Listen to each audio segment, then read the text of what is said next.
Sebelum Bandung menjadi kota besar yang dipenuhi hiruk-pikuk kendaraan, deretan gedung tinggi, dan ritme kehidupan modern yang dinamis, wilayah ini pada mulanya hanyalah hamparan alam luas yang menyimpan rahasia masa lalu. Cerita asal-usulnya tidak hanya bersandar pada catatan sejarah, tetapi juga legenda yang diwariskan turun-temurun oleh masyarakat Sunda.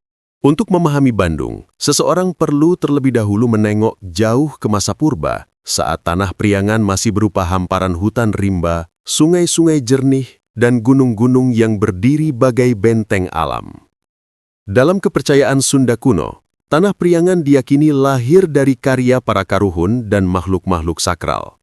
Di antara kisah yang paling terkenal adalah legenda Sang Hyang Sangkuriang, seorang tokoh sakti yang kerap dikaitkan dengan terciptanya Gunung Tangkuban Parahu.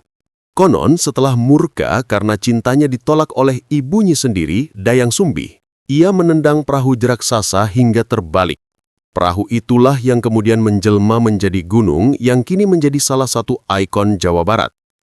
Meski legenda ini syarat dengan unsur mitologi, ia menunjukkan betapa kuatnya hubungan masyarakat Sunda dengan alam sekitarnya.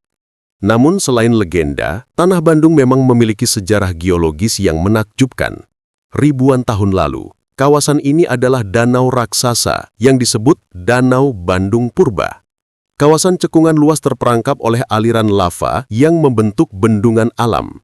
Air dari sungai-sungai pegunungan mengisi cekungan itu selama ribuan tahun, menciptakan sebuah danau yang panjangnya mencapai puluhan kilometer. Di bawah permukaan airnya, kehidupan bergerak perlahan. Di sekeliling danau, hutan-hutan tropis tumbuh subur, dihuni oleh flora dan fauna yang kini banyak diantaranya telah punah. Seiring waktu, bendungan alam itu melemah. Para ahli geologi berpendapat bahwa sekitar 16.000 hingga 6.000 tahun lalu, terjadi keretakan yang menyebabkan air danau mengalir keluar dan mengering secara bertahap. Sebuah bencana purba, namun sekaligus momen pembuka yang menciptakan dataran luas tempat manusia kelak membangun hunian. Bekas dasar danau yang mengering itulah yang kini menjadi cekungan Bandung, wilayah yang subur dan dikelilingi pegunungan. Keindahannya yang seperti mangkuk raksasa membuat banyak penjelajah pada masa kolonial menyebutnya sebagai daerah yang terlalu indah untuk dilewatkan. Ketika tanah mulai mengering, kelompok-kelompok manusia dari masa prasejarah tiba dan mendirikan tempat tinggal sederhana. Mereka hidup sebagai pemburu dan peramu, memanfaatkan hutan lebat serta aliran sungai untuk bertahan hidup.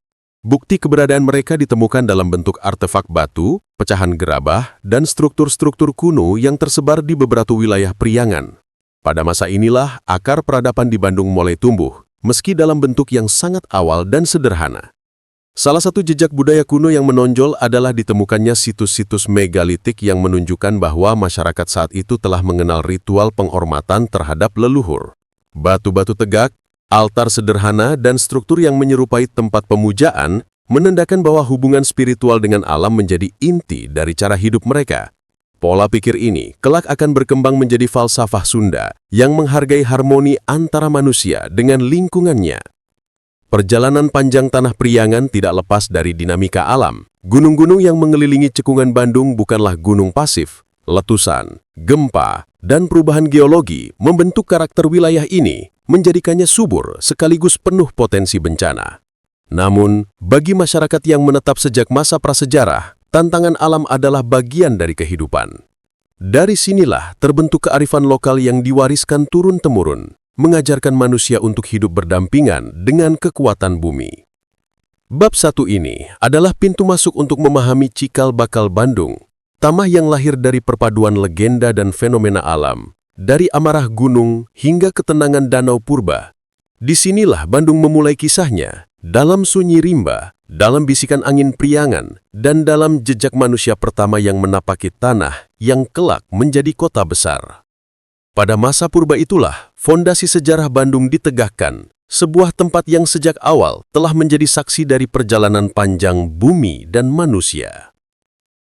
Ketika Danau Bandung Purba perlahan mengering dan dataran subur mulai terbentang luas, kawasan Priangan menjadi magnet bagi kelompok-kelompok manusia yang melihat potensi tanah ini sebagai tempat bermukim. Seiring waktu, pemukiman kecil mulai tumbuh di berbagai sudut cekungan. Dari sekumpulan rumah panggung yang dibangun dekat aliran sungai, masyarakat perlahan membentuk komunitas yang lebih teratur. Pola hidup yang semula berfokus pada berburu dan meramu bergeser menjadi bercocok tanam, beternak, dan memanfaatkan sumber daya alam secara lebih terpola. Beberapa abad kemudian, pemukiman yang sebelumnya terpisah satu sama lain mulai terhubung melalui jalur komunikasi alami. Sungai menjadi sarana penting dalam kehidupan masyarakat awal, bukan hanya sebagai sumber air dan ikan, tetapi juga sebagai jalur perpindahan dari satu tempat ke tempat lain. Dari titik-titik pemukiman inilah kelak lahir desa-desa yang menjadi cikal bakal kabuyutan atau pusat pemujaan dan pemeliharaan ajaran leluhur. Pada masa ini, wilayah Priangan termasuk dalam pengaruh Kerajaan Sunda, salah satu kerajaan terbesar di Tatar Nusantara bagian barat. Kerajaan ini memiliki pusat pemerintahan di Pakuan Pajajaran, namun pengaruh budayanya menjalar hingga ke pedalaman Priangan. Bandung, yang saat itu belum bernama Bandung, berada dalam wilayah strategis yang menghubungkan daerah pesisir utara dengan pedalaman selatan. Kondisi geografis ini menjadikan Priangan sebagai salah satu jalur penting bagi para pedagang yang membawa komoditas bernilai tinggi seperti lada, beras, madu hutan, damar, dan berbagai hasil bumi lainnya. Kehidupan masyarakat pada era kejayaan Kerajaan Sunda dipenuhi aktivitas sosial yang beragam. Mereka mengenal sistem gotong royong, musyawarah, dan tata krama yang ketat melalui budaya Sunda wiwitan. Masyarakat hidup berdampingan dengan alam, percaya pada roh penjaga gunung, sungai, dan hutan. Hubungan manusia dengan alam digambarkan seperti hubungan anak dan ibu, penuh penghormatan, kasih, dan tanggung jawab. Salah satu tokoh penting yang sering dikaitkan dengan sejarah awal Priangan adalah Prabu Siliwangi, raja legendaris Kerajaan Sunda. Walaupun tidak tercatat secara spesifik memerintah langsung di Bandung, ajaran-ajaran dan pengaruh politiknya menjangkau seluruh wilayah kekuasaan Pajajaran. Kisah-kisah yang muncul tentang kepemimpinan Prabu Siliwangi telah melekat kuat di hati orang Sunda, raja yang arif, pemberani, dan mencintai rakyatnya. Selain kerajaan, kehidupan masyarakat di Priangan pada abad ke-10 hingga ke-15 berkembang berkat interaksi intens dengan para saudagar dari berbagai daerah, pedagang dari pesisir utara Jawa, dari Banten, bahkan dari Sumatera dan Malaka, singgah untuk membawa barang dagangan yang akan ditukar dengan hasil bumi Priangan. Interaksi ini menyebabkan munculnya pasar-pasar kecil yang membuka kesempatan bagi masyarakat untuk mengenal budaya dan kebiasaan baru. Disinilah benih kosmopolitanisme perlahan tumbuh, meski dalam skala yang masih sederhana. Pada masa ini pula, budaya agraris semakin mengakar kuat. Sawah-sawah bertingkat mulai menghiasi lereng-lereng bukit, sementara ladang-ladang luas memproduksi bahan pangan yang dapat menopang kehidupan masyarakat. Penggunaan sistem irigasi sederhana, pemanfaatan kearifan budaya dalam menandai musim, serta upacara adat untuk meminta berkah pada dewi-dewi alam menjadi bagian rutin dalam kehidupan sehari-hari. Letak Priangan yang berada di dataran tinggi memberi keuntungan strategis berupa udara sejuk, tanah subur, dan sungai-sungai yang mengalir sepanjang tahun. Dengan kondisi ini, daerah yang kelak disebut Bandung menjadi tempat yang ideal untuk berkembang menjadi pusat peradaban baru. Warga membangun rumah-rumah panggung yang kokoh, memanfaatkan kayu dan bambu sebagai bahan utama. Arsitektur Sunda, dengan bentuk atap jolopong dan suhunan, lahir dari kebutuhan akan kenyamanan, sirkulasi udara, serta kemampuan bertahan dari cuaca lembab. Lambat laun, pemukiman yang awalnya terpisah-pisah mulai terhubung lebih erat. Relasi sosial berkembang, perdagangan semakin ramai, dan kebudayaan lokal makin terstruktur. Dalam konteks inilah, Priangan memasuki masa di mana identitas masyarakatnya mulai terbentuk jelas, ramah, religius, agraris, cinta damai, serta hidup berlandaskan nilai harmoni. Meski belum dikenal dengan nama Bandung, wilayah ini telah mengembangkan karakter khasnya sendiri. Tanahnya yang subur, jalurnya yang strategis, dan budayanya yang kuat, menjadikannya pusat aktivitas yang semakin menarik bagi penduduk dari luar daerah.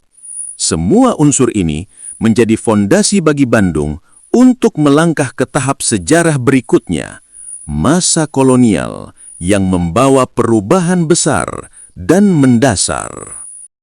Perubahan besar dalam sejarah Bandung terjadi pada abad ke-17 hingga 19, ketika ekspansi kolonial Belanda mulai memasuki wilayah Priangan.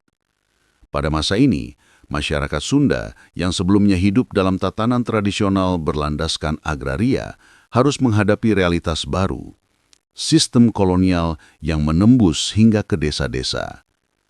Perubahan ini tidak hanya mengubah cara hidup, tetapi juga arah perkembangan Priangan secara keseluruhan. Sesuai kebijakan kerja paksa dan penyerahan wajib, masyarakat Priangan diwajibkan memproduksi komoditas bernilai tinggi seperti kopi, teh, dan kina untuk kepentingan ekonomi kolonial. Era ini dikenal sebagai masa Priangan Stelsel, di mana tanah-tanah subur di lereng-lereng Priangan dijadikan perkebunan besar. Belanda memaksa penduduk setempat menanam tanaman tertentu, mengatur distribusinya, serta mengendalikan jalur perdagangan. Meski kebijakan ini penuh penderitaan bagi masyarakat, ia juga membawa transformasi besar pada lanskap Priangan, perkebunan luas, jalur-jalur baru, serta munculnya pusat-pusat permukiman. Di tengah perubahan itu, wilayah yang kelak dinamakan Bandung mulai mendapat perhatian khusus dari pemerintah kolonial. Letaknya yang strategis di tengah jalur antara Cianjur dan Sumedang, serta tanahnya yang relatif datar di antara pegunungan, membuat Bandung ideal sebagai pusat pemerintahan baru. Selain itu, udara Bandung yang sejuk menarik minat para pejabat kolonial yang ingin menjadikan Priangan sebagai tempat istirahat, tempat tinggal, bahkan tempat rekreasi. Pada awal abad ke-19, pembangunan wajah baru Bandung pun dimulai. Bupati Bandung kala itu, Raden Adipati Wiranata Kusuma II, memegang peran penting. Pemerintah kolonial meminta agar pusat pemerintahan dipindahkan dari Krapyak ke wilayah yang berada di dekat aliran Sungai Cikapundung, sebuah lokasi yang dianggap lebih layak dan dapat berkembang. Pada tahun 1810, Bupati memindahkan pendopo dan membangun alun-alun serta struktur pemerintahan yang baru.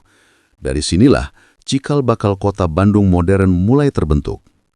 Seiring berjalannya waktu, jalur utama yang menghubungkan Batavia, Bogor, Cianjur, Bandung, Sumedang, Cirebon mulai dirintis. Jalur ini, yang disebut Grote Postweg atau Jalan Raya Pos, dibangun atas perintah Gubernur Jenderal Herman Willem Daendels pada tahun 1808 hingga 1811. Jalan ini membentang lebih dari 1.000 km dari Anyir hingga Panarukan. Untuk membangun jalan raya itu, ribuan penduduk lokal dipaksa bekerja dalam kondisi berat. Namun konsekuensi jangka panjang dari pembangunan jalan raya itu sangat besar. Bandung menjadi salah satu titik penting dalam jaringan transportasi Pulau Jawa. Setelah Bandung ditetapkan sebagai ibu kota Kabupaten Bandung, pertumbuhan kota berlangsung semakin cepat. Para pedagang dari berbagai daerah mulai berdatangan karena Bandung menjadi pusat ekonomi baru. Pasar-pasar tradisional tumbuh, rumah-rumah penduduk semakin padat, dan para pengrajin lokal memproduksi berbagai barang yang diminati masyarakat. Selain itu, para pejabat kolonial mulai mendirikan villa-villa, kantor, dan rumah-rumah bergaya Eropa yang kelak mempengaruhi arsitektur Bandung. Pada akhir abad ke-19, perkembangan Bandung memasuki babak yang lebih modern dengan hadirnya jalur kereta api. Tahun 1880, Jalur rel yang menghubungkan Batavia dengan Bandung resmi beroperasi. Kereta api tidak hanya mempercepat arus barang dan manusia, tetapi juga memperkuat posisi Bandung sebagai kota strategis di Priangan. Kehadiran rel kereta turut memicu terbentuknya kawasan-kawasan baru, seperti area di sekitar stasiun Bandung yang kemudian berkembang menjadi pusat kegiatan ekonomi dan sosial. Ketika memasuki awal abad ke-20, Bandung diproyeksikan sebagai kota Eropa di tanah Priangan. Pembangunan semakin masif. Sekolah-sekolah modern, gedung pemerintahan, hotel-hotel megah, serta pusat hiburan mulai berdiri. Arsitektur Art Deco berkembang pesat dan hingga kini masih menjadi salah satu warisan paling berharga dari masa kolonial. Bandung bahkan dijuluki Paris van Java, sebuah ungkapan yang menggambarkan kemewahan dan keanggunan kota ini pada masa itu. Meski demikian, di balik kemegahan kota, perjuangan masyarakat lokal tidak pernah padam. Pergerakan nasional mulai tumbuh, dan Bandung menjadi salah satu pusat intelektual serta aktivitas politik.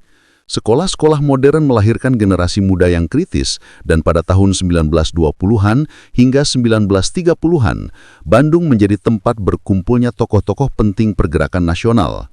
Akhir masa kolonial di Bandung menandai transisi menuju era yang lebih besar, periode perjuangan dan kemerdekaan. Namun satu hal pasti, fondasi Bandung modern telah diletakkan pada masa kolonial dalam bentuk jalan raya, rel kereta, bangunan kota, hingga struktur sosial yang membentuk identitas Bandung hingga hari ini. Setelah melalui masa kolonial panjang yang membentuk wajah modernnya, Bandung memasuki periode yang jauh lebih penuh gejolak, masa revolusi dan perjuangan mempertahankan kemerdekaan. Pada titik ini, Bandung bukan hanya kota dengan infrastruktur maju atau pusat intelektual, tetapi juga wadah berkumpulnya semangat berkobar dari generasi muda Indonesia yang haus kebebasan. Universitas, sekolah teknik, dan perkumpulan pemuda yang bermunculan sejak awal abad ke-20 mengubah Bandung menjadi pusat diskusi politik, kajian sosial, dan pergerakan nasional. Salah satu momen paling monumental dalam sejarah kota ini terjadi pada 23 Maret 1946. Peristiwa yang dikenal sebagai Bandung Lautan Api. Ketika pasukan Sekutu dan Nika berusaha menguasai Bandung, para pejuang dan warga memutuskan untuk tidak menyerahkan kota mereka kepada penjajah. Dengan tekad membara, mereka mengevakuasi penduduk dan membakar sebagian besar kota selatan Bandung untuk mencegah musuh memanfaatkannya. Langit malam berubah menjadi merah menyala, rumah-rumah dan bangunan publik menjadi bara. Peristiwa itu bukan hanya tragedi, tetapi juga simbol keberanian dan pengorbanan luar biasa. Bandung menjadi lautan api bukan karena putus asa, tetapi karena prinsip bahwa kemerdekaan tidak boleh ditukar dengan apapun.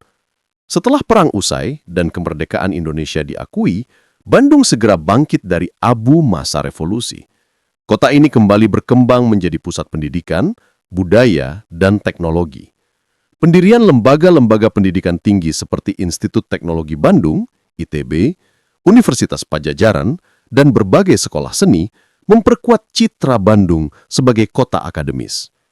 Generasi muda dari berbagai daerah di Indonesia datang untuk belajar, menciptakan lingkungan yang dinamis, kreatif, dan penuh gagasan baru. Keberadaan kampus-kampus besar tidak hanya mempengaruhi perkembangan ilmu pengetahuan, tetapi juga seni dan budaya. Bandung menjadi tempat lahirnya banyak musisi, seniman rupa, desainer, arsitek, dan penulis yang karya-karyanya diakui secara nasional maupun internasional. Kota ini memadukan semangat intelektual dengan daya eksplorasi artistik yang kuat, menjadikannya salah satu pusat kebudayaan terpenting di Indonesia. Selain seni dan pendidikan, sektor ekonomi Bandung berkembang pesat berkat kreativitas warganya. Pada tahun 1980-an hingga 2000-an, Bandung dikenal sebagai kota mode dengan munculnya factory outlet, distro, dan industri kreatif lokal. Jalan Riau, Dago, hingga Siliwangi berubah menjadi destinasi wisata belanja yang terkenal. Kota ini menjadi panggung bagi anak muda untuk berinovasi, menciptakan merek lokal, dan menampilkan identitas baru yang lebih modern tetapi tetap menyimpan nuansa khas Sunda. Tidak berhenti di situ, Bandung juga aktif dalam bidang teknologi dan inovasi. Kehadiran komunitas startup, inkubator bisnis, dan pusat riset menjadikan Bandung sebagai salah satu kota yang paling cepat berkembang secara digital di Indonesia. Pemerintah kota mendorong inisiatif kota pintar atau smart city yang mengintegrasikan teknologi dengan pelayanan publik. Hal ini membuat Bandung terbuka terhadap berbagai bentuk pembaharuan yang mengutamakan efisiensi, transparansi, dan keterlibatan warga. Dalam ranah budaya, masyarakat Bandung tetap mempertahankan tradisi Sunda yang telah diwariskan sejak masa leluhur. Upacara adat, seni pertunjukan seperti angklung, jaipongan, wayang golek, serta kuliner tradisional seperti colena, peyem, dan nasi timbel tetap hidup dan berkembang. Bandung bukan kota yang melupakan akar. Ia justru memadukan nilai-nilai lama dengan cara hidup modern. Di jalan-jalan kota, dapat ditemukan harmoni antara gedung-gedung kolonial peninggalan masa lampau, bangunan modern, dan sentuhan budaya lokal yang terus dipelihara. Salah satu momen terbesar dalam sejarah kontemporer Bandung adalah ketika kota ini menjadi tuan rumah Konferensi Asia Afrika tahun 1955. Pemimpin dari negara-negara Asia dan Afrika berkumpul di Gedung Merdeka untuk membahas solidaritas global di tengah situasi dunia yang tengah berubah. Peristiwa ini menempatkan Bandung dalam panggung internasional sebagai simbol perdamaian dan kerjasama antar benua. Hingga kini, Jalan Asia Afrika tetap menyimpan aura sejarah itu, dengan gedung-gedung bergaya kolonial dan monumen peringatan yang berdiri megah. Bandung masa kini adalah kota dengan banyak wajah. Ia adalah kota perjuangan yang berapi-api, kota pendidikan penuh kecerdasan, kota seni yang kreatif, kota wisata yang penuh warna, dan kota sejarah yang syarat makna. Meski tantangan terus muncul, kemacetan, urbanisasi cepat, dan tekanan pembangunan, Bandung tetap menunjukkan kemampuannya untuk beradaptasi dan berinovasi. Masyarakatnya yang ramah, budaya yang kuat, serta semangat juang yang tak pernah padam, menjadikan Bandung sebagai kota yang hidup dalam setiap sisi. Dan begitulah, dari Danau Purba hingga kota metropolin. Dari legenda Sangkuriang hingga era digital, Bandung tetap menjadi ruang tempat masa lalu dan masa depan bertemu. Sebuah kota yang tidak hanya dibangun dari tanah dan bangunan, tetapi juga dari mimpi, perjuangan, dan identitas warganya.